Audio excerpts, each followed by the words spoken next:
Guarantee guarantee guarantee 4-5 channel 108 mega serial ಒಂದು ನೋಡೋಣ ಅಂದರೆ ಇನ್ನೊಂದು ಮಿಸ್ಸಿಂಗು, ಒಂದಕ್ಕಿಂತ ಮತ್ತೊಂದು ಸೂಪರ್ ಥ್ರಿಲ್ಲಿಂಗು, ನೋಡದೆ ಹೋದರೆ ಸಖತ್ ಫೀಲಿಂಗು. ಬೇಡ ಬಿಡ್ರಿ over acting.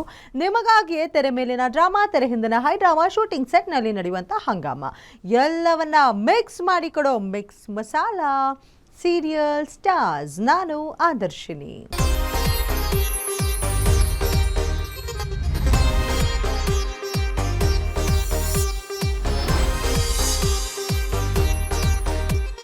Big boss season 12ರ ಮೂಲಕ ಲವ್ ಬಾಯ್ ಆಗಿ ಕರ್ನಾಟಕದ ಹೆಣ್ಣು ಮಕ್ಕಳ ಕ್ರಶ್ ಆಗಿ ಮಿಂಚಿದ್ದ ಸೂರಜ್ ಈಗ ಪವಿತ್ರ ಬಂಧನ ಧಾರಾವಾಹಿಯ ನಾಯಕ ನಟನಾಗಿದ್ದಾರೆ. ಕಲರ್ಸ್ ಕನ್ನಡ ಚಾನೆಲ್ನಲ್ಲಿ ಜನವರಿ 27ರಿಂದ ಹೊಸ ಸೀರಿಯಲ್ ಪವಿತ್ರ ಬಂಧನ ಶುರುವಾಗ್ತಿದ್ದು, ಈ ಸೀರಿಯಲ್ನ ನಾಯಕ ನಟನಾಗಿ ದೇವದತ್ ದೇಶ್ಮುಖ್ ಪಾತ್ರದಲ್ಲಿ ಸೂರಜ್ ಕಿರುತೆರೆ ಪ್ರವೇಶಿಸಲು ಸಜ್ಜಾಗಿದ್ದಾರೆ. ಹೊಸ ಕಥೆಗಳನ್ನ ಪರಿಚಯಿಸುತ್ತಿರುವಲ್ಲಿ ಕಲರ್ಸ್ ಕನ್ನಡ ಏನಿದೆ ಯಾವಾಗಲೂ ಮುಂಚೂಣಿಯಲ್ಲಿರುತ್ತೆ. ಅಂತೆಯೇ ಪವಿತ್ರ ಬಂಧನ ಸೀರಿಯಲ್ ಬಗ್ಗೆ ಸೀರಿಯಲ್ ಪ್ರೆಸ್ ಮೀಟ್ ಆಯೋಜನೆ ಮಾಡಿತ್ತು. ಈ ಬಗ್ಗೆ ಕಂಪ್ಲೀಟ್ ಡೀಟೇಲ್ ನಿಮ್ಮ ಮುಂದೆ. ಈಗೆಲ್ಲ ಹೆಂಗೆ ಅಂತಂದರೆ ಗೊತ್ತಿಲ್ಲ ಇದು ತಪ್ಪೋ ಸರಿನೋ ಅಂತ. ಅಂದರೆ ಗಂಡು ಮಕ್ಕಳು ಮಾಡೋ ಎಡವಟ್ಟುಗಳಿಂದ ಹೆಣ್ಮಕ್ಳು ಸಫರ್ ಆಗ್ತಾರೆ ಅನ್ನೋ ಥರ. ಅದೊಂದು ಈಗ ಪವಿತ್ರ ತಮ್ಮ ಪವಿತ್ರ ಇಷ್ಟಪಟ್ಟಿರ್ತಾರೆ, ಅವಳೊಂದು ಬಂಧನಕ್ಕೆ ಸಿಗಾಕೊಂಡಿರ್ತಾಳೆ. ತಮ್ಮನ ಆಸೆನ ಈಡೇರ್ಸೋಕ್ಕೋಸ್ಕರ ಅಣ್ಣ ಮದುವೆ ಆಗ್ತಾನೆ. ಪವಿತ್ರ ತನಗಿಷ್ಟ ಇಲ್ಲದೆ ಮದುವೆ ಆಗ್ತಾಳೆ, ಆ ಒಂದು ಬಂಧನಗಳು ಸಿಗಾಕೋತಾಳೆ. ಎಲ್ಲರೂ ಚೆನ್ನಾಗಿ ಆಗ್ತಾಯಿದೆ, ಚೆನ್ನಾಗಿ ಮಾಡ್ತಾಯಿದ್ದೀವಿ, ಚೆನ್ನಾಗಿ ಬರುತ್ತೆ ಅಂತ ನನ್ನ ಪರ್ಸ್ನಲ್ ಒಪಿನಿಯನು. ಒಳ್ಳೇದಾಗಲಿ ಎಲ್ರಿಗೂ. Thank you. ನನ್ನ ಕ್ಯಾರೆಕ್ಟರ್ ಬಗ್ಗೆ ಹೇಳಬೇಕಂದ್ರೆ ತುಂಬಾ ಸೈಲೆಂಟ್, ತುಂಬ ಸ್ಟ್ರಿಕ್ಟ್, ಪಂಕ್ಚುವಲ್ ಆಗಿರುವಂಥ ಬಾಸ್. ಆ್ಯಂಡ್ ಅದನ್ನೆಲ್ಲನೂ ನಾನು ಆ ರೂಲ್ನ ಬ್ರೇಕ್ ಮಾಡೋದು ನನ್ನ ತಮ್ಮಂಗೋಸ್ಕರ ಮಾತ್ರ. ಸೊ ಹಾಗಾಗಿ that is my character here. So Pavithra ಹೇಗೆ ಅಂತಂದರೆ ತುಂಬ ಫನ್ ಲವಿಂಗ್, ಎಲ್ಲರ ಜೊತೆ ತುಂಬ ಚೆನ್ನಾಗಿ ಮಾತಾಡಿಕೊಂಡು ಎಲ್ಲರಿಗೂ ಒಳ್ಳೇದನ್ನ ಬಯಸ್ತಾಳೆ. ಹಾಗೆ ಯಾರಿಗಾದ್ರೂ ಏನಾದರೂ ಅನ್ಯಾಯ ಆಗ್ತಾಯಿದೆ ಅಂತಂದರೆ ಸ್ಟ್ಯಾಂಡ್ ತೊಗೋತಾಳೆ. ಯೋಚನೆ ಮಾಡೋಕ್ಕೆ ಮುಂಚೆ ಮಾತಾಡೋದು, ಆಮೇಲಿಂದ ಏನೋ ಎಡ್ವರ್ಟ್ ಆಯಿತು ಅಂತ ಕೊರ್ಗೋದು. ಸೊ ಈಗ ಸದ್ಯಕ್ಕೆ ನನ್ನ ತಮ್ಮಂಗೆ ಹುಷಾರಿಲ್ಲ, ಸೊ ಅವನಿಗೆ ಟ್ರೀಟ್ಮೆಂಟ್ ಕೊಡಿಸೋದಕ್ಕೋಸ್ಕರ ನಾನೊಂದು ಒಳ್ಳೆ ಕೆಲಸ ಬೇಕು ಅಂತ ಹುಡುಕ್ತಾ ಇದ್ದೀನಿ.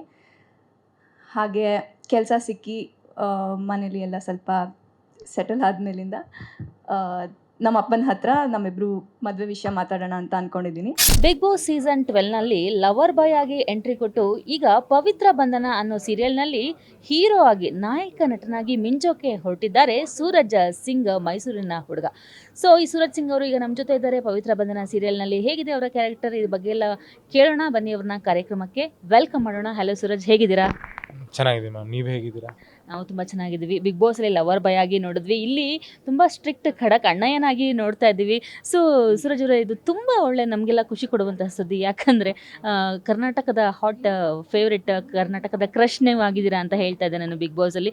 ಸೊ ಈ ಒಂದು ಸೀರಿಯಲ್ಗೆ ನಿಮಗೆ ಹೇಗೆ ಕರೆ ಬಂತು? ಬಿಗ್ ಬಾಸಿಂದ ಬಂದ ತಕ್ಷಣ ಕರೆ ಬಂತಲ್ಲ, ಸೊ ಹೇಗಿತ್ತು ಇದ್ರ ಒಂದು ರಿಯಾಕ್ಷನ್? ಇದ್ರ ಬಗ್ಗೆ ಫಸ್ಟ್ ರಿಯಾಕ್ಷನ್ ನಿಮ್ಮದು?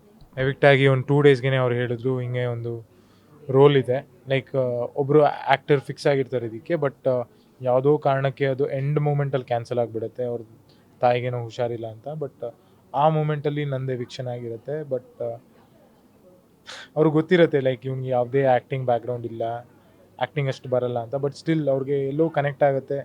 ಈ ಪರ್ಟಿಕ್ಯುಲರ್ ದೇವದತ್ ದೇಶ್ಮುಖ್ ಏನಿದೆ, ಆ್ಯಸ್ ಸೂರಜ್ ಏನಿದೆ, ಅದೆರಡೂ ತುಂಬ ಸಿಮಿಲಾರಿಟೀಸ್ ಇದೆ ಅಂತ ಅವ್ರಿಗೆ ಅನಿಸಿರುತ್ತೆ.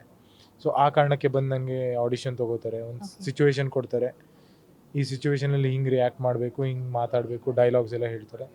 ಸೊ ಮಾಡಿಬಿಟ್ಟು ಅವ್ರು ರೆಕಾರ್ಡಿಂಗ್ ತೊಗೊಂಡೋಗಿ ನಮ್ಮ ಪ್ರಕಾಶ್ ಸರ್ಗೆಲ್ಲ ತೋರಿಸಿದಾಗ ಸೊ ಅವ್ರು ಕನ್ವಿನ್ಸ್ ಆಗ್ತಾರೆ, ಓಕೆ ಇವ್ನಿಗೆ ಸ್ವಲ್ಪ ನಾವು ಟ್ರೈನಿಂಗ್ ನೀಟಾಗಿ ಕೊಟ್ಟು ಒಂಚೂರು ಟ್ರೈನಪ್ ಮಾಡಿದ್ರೆ will do justice for this roll ಅಂತ ಅವ್ರಿಗೆ ಅನಿಸಿರುತ್ತೆ. ಸೊ ನನಗೆ ನನ್ನ ಎಕ್ಸ್ಪೀರಿಯನ್ಸ್ ಹೇಗಿತ್ತು ಅಂತ ಹೇಳಿದ್ರೆ, ಬಿಗ್ ಬಾಸ್ ಆಚೆ ಬಂದಮೇಲೆ ಐ ಥಾಟ್ ಸ್ವಲ್ಪ ಬ್ರೇಕ್ ತೊಗೋತೀನಿ, ರಿಲ್ಯಾಕ್ಸ್ ಮಾಡ್ತೀನಿ, ಸ್ವಲ್ಪ ಸ್ಟ್ರೆಸ್ಫುಲ್ ಸ್ಟೇಟಿಂದ ಆಚೆ ಬರ್ತೀನಿ ಅಂತ ನಾನು ಅಂದ್ಕೊಂಡಿರ್ತೀನಿ. ಬಟ್ ಯಾವುದಕ್ಕೂ ಟೈಮ್ ಸಿಗಲ್ಲ. 2 ದಿನಕ್ಕೇ ಶೂಟ್ ಸ್ಟಾರ್ಟ್ ಆಗಿಬಿಡುತ್ತೆ, ಪ್ರೊಮೋ ಸ್ಟಾರ್ಟ್ ಆಗಿಬಿಡುತ್ತೆ. ಅಲ್ಲಿಂದ ಇಲ್ಲಿವರೆಗೂ ಒಂದು ನಿದ್ದೆ ಇಲ್ಲ, ಊಟ ಇಲ್ಲ, ಏನೂ ಇಲ್ಲ, ಜಸ್ಟ್ ಹೋಗ್ತಾ ಇದ್ದೀನಿ. ಸೊ ಇವೆಂಚುಲಿ ಒಂದು ಸ್ವಲ್ಪ ಟೈಮ್ ಆದಮೇಲೆ ಬ್ರೇಕ್ ಸಿಗ್ಬೋದೇನೋ. ಓಕೆ. ಸೊ ನೀವು ಬಿಗ್ ಬಾಸ್ನ ಎಲಿಮಿನೇಟ್ ಆದ ತಕ್ಷಣ ಒಂದು ಪ್ರೊಮೋ ಬರುತ್ತೆ, ಒಂದು 2 ದಿನ, ಒಂದು 3-4 ದಿನದಲ್ಲೇ, ಅದೇ ಈ ಪವಿತ್ರ ಬಂಧನ. ಸೊ ಆದ ತಕ್ಷಣ ನೋಡಿದಾಗ ಏನು ಕಾಂಟ್ರವರ್ಸಿ ಆಯ್ತಂದರೆ, ಆಲ್ರೆಡಿ ಸೂರಜ್ ಅವರು ಪವಿತ್ರ ಬಂಧನಗೆ ಕ್ಯಾರೆಕ್ಟರ್ಗೆ ಸೆಲೆಕ್ಟ್ ಆಗಿದ್ರು. ಸೊ ಅಲ್ಲಿ ಒಂದು ಸ್ವಲ್ಪ ಮೈಲೇಜ್ ತೊಗೊಳಕ್ಕೆ ಅವ್ರನ್ನ ಬಿಗ್ ಬಾಸ್ ಒಳಗಡೆ ಕಳಿಸಿದ್ರು. ಬಿಗ್ ಬಾಸಿಂದ ಈಗ ಆಚೆ ಬಂದು ಮತ್ತೆ ಪವಿತ್ರ ಬಂಧನಕ್ಕೆ ಹೋಗಿದ್ದಾರೆ, ಬೇಗ ಎಲಿಮಿನೇಟ್ ಮಾಡಿ ಕಳಿಸ್ಬಿಟ್ರು ಅಂತ ಮಾತುಗಳು ಬರ್ತಿದೆ, ಕಾಂಟ್ರವರ್ಸಿ. ಇದ್ರ ಬಗ್ಗೆ ನಿಮ್ಮ ಸ್ಟೇಟ್ಮೆಂಟ್? ಬಿಗ್ ಬಾಸ್ ಮುಂಚೆ ನಾನು ಯಾರು ಅಂತಲೂ ಕಲರ್ಸೋರು ಗೊತ್ತಿರಲಿಲ್ಲ. ಸೊ ನಾನೇನಾದ್ರು ಆ್ಯಸ್ ಅನ್ ಆ್ಯಕ್ಟರ್ ಮುಂಚೆ ಇದ್ದಿದ್ರೆ ಈ ಸ್ಟೇಟ್ಮೆಂಟ್ ಏನೋ ಸ್ವಲ್ಪ ಒಂದು ಮೀನಿಂಗ್ ಇರ್ತಿತ್ತು. ಬಿಕಾಸ್ ಸ್ಟಾರ್ಟಿಂಗ್ ಕಾಸ್ಟಿಂಗ್ ಮಾಡಿಬಿಟ್ಟು ಒಳಗೆ ಬಿಗ್ ಬಾಸಿಗೆ ಕಳಿಸ್ಬೇಕು ಅಂದರೆ ನನಗೆ ಆ್ಯಕ್ಟಿಂಗ್ ಬರಬೇಕಿತ್ತು. ಸೊ ಇಲ್ಲ ಮ್ಯಾಮ್, ಯಾರು ನನಗೆ ಒಂದು ಸೀರಿಯಲ್ ಆಪರ್ಚುನಿಟಿಯಿಂದ ಬಿಗ್ ಬಾಸಿಗೆ ಕಳಿಸಿ ಆಚೆ ಬಂದಮೇಲೆ ಸೀರಿಯಲ್ ಸ್ಟಾರ್ಟ್ ಮಾಡಬೇಕು ಅನ್ನೋದೆಲ್ಲ ಸುಳ್ಳು. ಬಟ್ ಆಚೆ ಬಂದಮೇಲೆ ನನಗೆ ನೆಕ್ಸ್ಟ್ ಏನು ಮಾಡಬೇಕು ಅಂತ ನನಗೆ ಐಡಿಯಾ ಇಲ್ದಿರೋ ಸಂದರ್ಭದಲ್ಲಿ ಕಲರ್ಸ್ ಅವ್ರು ಬಂದ್ಬಿಟ್ಟು ಈ ಆಪರ್ಚುನಿಟಿ ಕೊಟ್ಟಿದ್ದಾರೆ. ನಮ್ಮ ಮಧು ಸರ್ ಆಗಿರಲಿ, ಮಹೇಶ್ ಸರ್ ಆಗಿರಲಿ, ನನ್ನ ನಂಬಿ ಆ ಪ್ರಾಜೆಕ್ಟ್ನ ಕೊಡ್ತಾರೆ. ಸೊ ಆ ರೀತಿಯಾಗಿ ಬಂದಿದೆ ಹೊರತು ಮುಂಚೆನೇ ಪ್ರೀ ಪ್ಲ್ಯಾಂಡ್ ಆಗಿ ಇದೇನೂ ಆಗಿರಲಿಲ್ಲ. ಓಕೆ. ಇನ್ಸ್ಟಾಗ್ರಾಮ್ ಮೂಲಕ ನಾನು ಬಿಗ್ ಬಾಸ್ಗೆ ಬಂದೆ ಅಂತ ನೀವು ಹೇಳ್ಕೊಂಡಿದ್ರಿ. ಸೊ ಈ ಒಂದು ಆ್ಯಕ್ಟಿಂಗ್ ಅನ್ನೋ ಗಂಧಗಾಳಿ ಗೊತ್ತಿಲ್ಲ, reality show Big Boss. So ಹಾಗಾಗಿ ಅಲ್ಲಿ ನೀವು ಹೇಗಿದ್ರಿ ಹಾಗೆ ತೋರಿಸ್ಕೊಂಡು ಪೋಟ್ರೆ ಆದ್ರಿ, ಎಲ್ರಿಗೂ ಇಷ್ಟ ಆದ್ರಿ. ಸೊ ಹೊರಗಡೆ ಬಂದ ತಕ್ಷಣ ನಿಮಗೆ ಈ ಪಾತ್ರ ಬರುತ್ತೆ, ಅದು ಲೀಡ್ ರೋಲ್, ನಾಯಕ ನಟ. ಸೊ ನೀವೇ ಹೈಲೈಟ್. ಇದರಲ್ಲಿ ಸ್ವಲ್ಪ ಭಯ ಆಯಿತಾ ಏನಾದರೂ? ಇದು ಬಂದ ತಕ್ಷಣ ನಾನು ಮಾಡ್ತೀನ ಅಂತ ಏನಾದರೂ ಡೌಟ್ ಆಯಿತಾ ಸೂರಜ್ಗೆ? ಮ್ಯಾಮ್, ಭಯ ಸ್ಟಾರ್ಟಿಂಗಲ್ಲಿ ಇರುತ್ತೆ. ಈಗ ಬಿಗ್ ಬಾಸ್ ಮನೆಗೆ ಹೋದಾಗಲೂ ಭಯ ಎಲ್ಲರಿಗೂ ಇದ್ದೇ ಇರುತ್ತೆ, ಹೆಂಗಿರ್ತೀನೋ ಏನು ಮಾಡ್ತೀನೋ. ಬಟ್ ಆ ಭಯ ಇಟ್ಕೊಂಡೇ ನಿನ್ನ ಎಂಟೈರ್ ಜರ್ನಿನ ಕ್ಯಾರಿ ಮಾಡೋಕ್ಕಾಗಲ್ಲ. ಬಿಕಾಸ್ ನಾನು 10+ ವೀಕ್ಸ್ ಉಳ್ಕೊಂಡೆ ಅಂದರೆ ಆ ಧೈರ್ಯ ಇರಲಿಲ್ಲ ಅಂದರೆ ನಾನು ಇರೋಕ್ಕೂ ಆಗ್ತಿರ್ಲಿಲ್ಲ. ಇಲ್ಲೂ ಸೇಮ್. ಈಗ ಅಲ್ಲಿ ಒಂದು ಚಾಲೆಂಜ್ ಅಂತ ಇತ್ತು, ಅದನ್ನ ಫೇಸ್ ಮಾಡಿದ್ದಕ್ಕೆ ನಾನು ಅಷ್ಟು ದಿನ ಇದ್ದೆ. ಇಲ್ಲೂ ಒಂದು ಚಾಲೆಂಜ್ ಅಂತ ಬಂದಿದೆ. ಸೊ ಅದನ್ನ ನಾನು ಧೈರ್ಯದಿಂದ ಫೇಸ್ ಮಾಡಿದ್ರೆ ಈ ಇಂಡಸ್ಟ್ರಿಲೂ ನಾನು ಸಸ್ಟೈನ್ ಆಗ್ತೀನಿ ಅನ್ನೋ ನಂಬಿಕೆ ನನಗಿದೆ. So I think I do good ಅಂತ ನನಗೂ ಅನಿಸುತ್ತೆ. ಓಕೆ. ಗಜಕೇಸರಿ ಯೋಗ, ರಾಜಯೋಗ ಅಂತ ಹೇಳ್ತಾರೆ. ಸೊ ಸೂರಜ್ ಅವರ ಬಾಳಲ್ಲಿ ಗಜಕೇಸರಿ ಯೋಗ, ರಾಜಯೋಗ ಎರಡೂ ಒಟ್ಟಿಗೆ ಬಂದಿದೆ, ಅವಕಾಶಗಳನ್ನ ಪಡ್ಕೊಳ್ಳುವಂಥ ಒಂದು ಹಂತ. ಸೊ ಈ ಅವಕಾಶವನ್ನು ಖಂಡಿತ ಮಿಸ್ ಮಾಡ್ಕೊಬೇಡಿ, ನಂಗೆ ಸ್ಟ್ರೆಸ್ ಆಗಿದೆ ಅದು ಇದು ಅಂತ ನನ್ನ ಒಂದು ಸಜೆಷನ್. ಬಂದಿರೋ ಅವಕಾಶವನ್ನು ಉಪಯೋಗಿಸ್ಕೊಂಡ್ರೆ ಖಂಡಿತ ದೊಡ್ಡ ಮಟ್ಟಕ್ಕೆ ಹೇಳ್ತೀರಾ. ಸೊ ನಮ್ಮ ಗ್ಯಾರಂಟಿ ನ್ಯೂಸ್ ಮೂಲಕ ಪವಿತ್ರ ಬಂಧನ ಟೀಮಿಂದ ಏನು ಹೇಳ್ತೀರಾ? ಅದೇ ಮ್ಯಾಮ್, ಮುಂಚೆ ಬಿಗ್ ಬಾಸ್ ಮನೇಲಿ ಹೇಗೆ ಸಪೋರ್ಟ್ ಮಾಡ್ಕೊಂಡು ಬಂದಿದ್ದೀರಾ, ಆ್ಯಸ್ ಅ ಪರ್ಸನ್ ಸೂರಜ್ನ ಹೆಂಗೆ ಸಪೋರ್ಟ್ ಮಾಡಿದ್ದೀರಾ. ಈಗ ದೇವದತ್ ದೇಶ್ಮುಖಾಗಿ ಬರ್ತಾಯಿದ್ದೀನಿ 27th ನೈಟ್ 10 o'clockಗೆ. ಸೊ ಆ ಸಪೋರ್ಟ್ ಹಾಗೇ ಕಂಟಿನ್ಯೂ ಆಗ್ತಿರಲಿ. ನಿಮ್ಮನ್ನ ಎಂಟರ್ಟೈನ್ ಮಾಡೋದು ಅಲ್ಲಿ ಎಷ್ಟು ಮಾಡ್ತಿದ್ವೋ ಅದ್ರ ಡಬಲ್ ಇಲ್ಲಿರುತ್ತೆ ಅಂತ ಹೇಳೋಕ್ಕೆ ಇಷ್ಟಪಡ್ತೀನಿ. ಸೊ ಈ ಸಪೋರ್ಟ್ ಹೀಗೆ ಕಂಟಿನ್ಯೂ ಆಗಲಿ. ಸೊ ಬಿಗ್ ಬಾಸಲ್ಲಿ ನೀವು ಬಂದಿದ್ರಿ. ಸೊ ನನ್ನ ಕೊನೆಯ ಪ್ರಶ್ನೆ ಏನಂದರೆ, ಅಶ್ವಿನಿ ಮೇಡಮ್ ಅವರು 3rd ರನ್ನರ್-ಅಪ್ ಆದರು, ಗಿಲ್ಲಿ ಗೆದ್ದರು. ಸೊ ಈ ಬಗ್ಗೆ ನಿಮ್ಮ ಒಂದು ರಿಯಾಕ್ಷನ್, ಬಿಗ್ ಬಾಸ್ ಗೆಲುವಿನ ಬಗ್ಗೆ, ಗಿಲ್ಲಿ ಗೆಲುವಿನ ಬಗ್ಗೆ, ಹಾಗೆ ಅಶ್ವಿನಿ ಮೇಡಮ್ ಬಗ್ಗೆ? ಗಿಲ್ಲಿ ಗೆಲುವಿನ ಬಗ್ಗೆ ನಾನು ಮುಂಚೆನೇ ಹೇಳಿದ್ದಂಗೆ ಲೈಕ್ ಡಿಸರ್ವಿಂಗ್ ಇದ್ದಾನೆ. ನೀವು ಹೇಳಿದ್ದು ನಾನು ಹೇಳಿದ್ದೆ ಗಿಲ್ಲಿ ಯಾರು ಗೆಲ್ತಾರೆ ಅಂತ, ಗಿಲ್ಲಿ ಅಂತಲೇ ಹೇಳಿದ್ದೆ. ಗಿಲ್ಲಿ ಗೆದ್ದಿದ್ದಾನೆ. ಸೊ ಡಿಸರ್ವಿಂಗ್ ಇದ್ದಾನೆ, he has won. Ashwini ma'am at least ನಾನು 1st ರನ್ನರ್-ಅಪ್ ಆಗ್ತಾರೆ ಅಂತ ಅಂದ್ಕೊಂಡಿದ್ದೆ, ಬಟ್ 2nd ರನ್ನರ್-ಅಪ್ ಆಗಿದ್ದಾರೆ. ಬಟ್ ಸ್ಟಿಲ್ ಟಾಪ್ 3ಯಲ್ಲಿದ್ದಾರೆ. I am happy. So she is also a very deserving contestant ಅಂತಲೇ ಹೇಳ್ತೀನಿ. ಬಿಗ್ ಬಾಸ್ ಒಂದು ರಿಯಾಲಿಟಿ ಶೋ, ಎಂಟರ್ಟೈನ್ಮೆಂಟ್ ಪರ್ಪಸ್ಗೋಸ್ಕರ ಜನ ಅದನ್ನು ನೋಡ್ತಾರೆ. ಸೊ ಆದರೆ ಈ ಸಲದ ಬಿಗ್ ಬಾಸ್ ಬಡವ ಶ್ರೀಮಂತ, ಜಾತಿ ರಾಜಕಾರಣ, ಕುಟುಂಬ ರಾಜಕಾರಣ ಇದೆಲ್ಲ ಬಂದು ಸೇರ್ಕೊಂಡ್ಬಿಟ್ಟಿದೆ. ಸೊ ಬಿಗ್ ಬಾಸನ್ನು ಯಾವ ಥರ ನೋಡಿ ಈ ಥರ ಒಂದು ಹೊರಗಡೆನೂ ಬಂದು ದ್ವೇಷವನ್ನು ಸಾಧಿಸುವಂತಹ ಒಂದು ಬೆಳವಣಿಗೆ ಏನಾಗ್ತಿದೆ, ಅದ್ರ ಬಗ್ಗೆ ಏನು ಹೇಳ್ತೀರಾ ನೀವು? ಜನಗಳಿಗೆ ಏನು ಹೇಳ್ತೀರಾ? ಇದೊಂದು ಎಂಟರ್ಟೈನ್ಮೆಂಟ್ ಶೋ ಅಲ್ವಾ? ಹಾಗಾಗಿ ಈ ಬಿಗ್ ಬಾಸ್ನ ಈ ಥರ ಒಂದು ರಾಜಕಾರಣ ಮಾಡ್ತಿರೋದಕ್ಕೆ ಜನಗಳಿಗೆ ಅಥವಾ ಫ್ಯಾನ್ಸ್ಗೆ ಏನು ಹೇಳ್ತೀರಾ?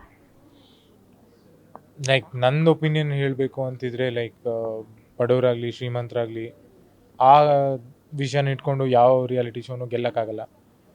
ಟ್ಯಾಲೆಂಟ್ ಇದೆ, ಡಿಸರ್ವಿಂಗ್ ಇದ್ದಾರೆ ಅಂದರೆ ಜನ ನೋಡ್ತಾರೆ, ಜನ ಗೆಲ್ಲಿಸ್ತಾರೆ. ಸೊ ಟ್ಯಾಲೆಂಟ್ ಗೆದ್ದಿದೆ ಅಷ್ಟೇ. ಓಕೆ.